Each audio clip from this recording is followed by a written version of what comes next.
Reservation कोई गरीबी हटाओ प्रोग्राम नहीं है। रिजर्वेशन कोई गरीबी हटाओ प्रोग्राम नहीं है।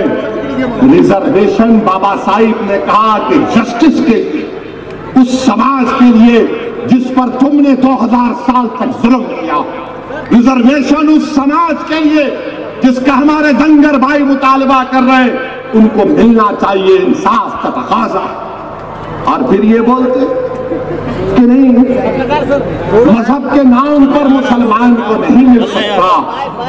अरे मैं मजहब के नाम पर नहीं कह रहा हूं, मैं मेरे सोशल और एजुकेशनल बैकवर्डनेस के नाम पर। बॉम्बे की हाईकोर्ट ने कहा कि महाराष्ट्र के मुसलमानों को उसमें जो 50 जाते हैं उनको मिलना चाहिए, आप नहीं देते। इंदिरा सानी ने कहा था, सुप्रीम कोर्ट के जजमेंट ने कहा था, अगर पूरा समाज बैकवर्ड है तो उसको रिजर्वेशन मिल सकता। मेरे भाई